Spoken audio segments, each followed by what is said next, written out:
Hi there, I'm Amy and I have a blog called Little Spoon Farm. So if you're new, welcome. I sit and answer questions and comments every morning on my blog, me and my daughters do. And it dawned on me, why not share these with you? Because, I know a lot of you have these questions. So this morning I got 3 questions about bagels. So I figured I would just stick to bagels. And yeah, let's go right into it. So the first question is from Debbie, and she says, "Hi Amy, have you ever freezed bagels before baking? At what stage would you do it? I love this recipe. My friends and family love the bagels." So yes, you can freeze bagels before you bake them.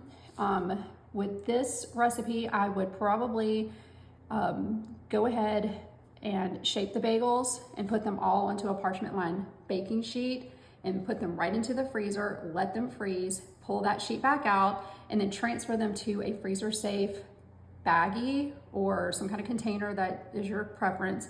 I would stick a piece of parchment paper between each one so that they don't stick to each other and they're really easy to pull out and separate. That way you can bake one or however many you want. And then you would simply just pull them out, stick them back onto a parchment lined baking sheet, and just let them thaw at room temperature until they have risen. So that would take a few hours because they're frozen. So you just need to remember that. So me personally, I like to freeze any of my sourdough breads or bagels after they're baked. If you make more than you need and you know you're not going to eat them, it's so nice to just stick them in the freezer bags with the parchment paper in between. Freeze them, they're good up to 3 months, and I promise you, when you pull this out of the freezer and thaw it, it's gonna be like it just was baked. It's amazing.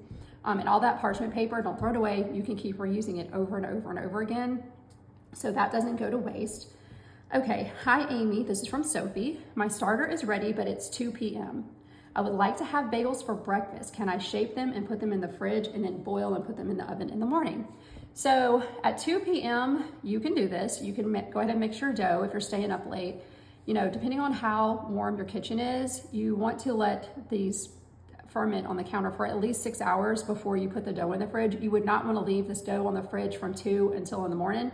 You want to put it in the fridge 6 to 8 hours later. I would go for 6 hours, so that would be about 8 o'clock at night. Transfer the dough to the fridge. In the morning, you would take the dough out, shape your bagels, let them rise, and go on about your day and bake them.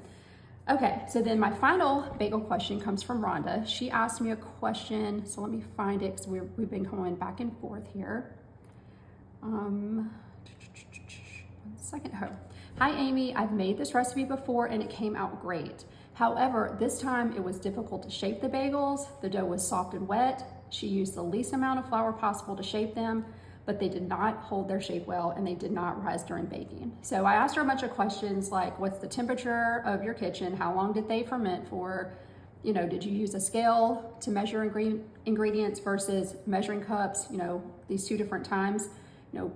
Trying to get to the bottom of like why that would be such a different result.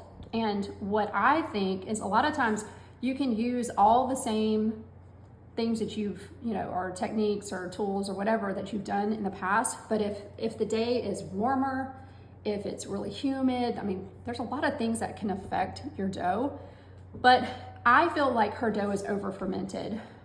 So she said that she did use a scale. Her kitchen's at 75 degrees and she proofed the dough for 8 hours. It looked normal, but when she turned it out, it was wet. So I personally think that she should reduce her, the time she proofed that first rise down to 6 hours at 75 degrees and just kind of play with that, because it's better to slightly under ferment your dough versus over, because once you shape them and have that second rise, you can, let that fermentation kind of finish, and that's just something that you're going to have to play around with until you get used to your environment. So that's the bagel questions for today. I will leave a way for you to get to that recipe through this video, so go check it out if you haven't.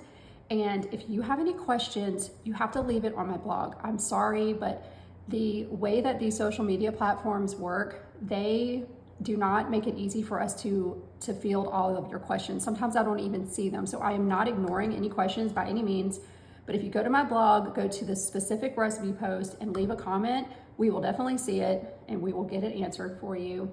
And yeah, so go make some bagels and I'll see you next time. Bye.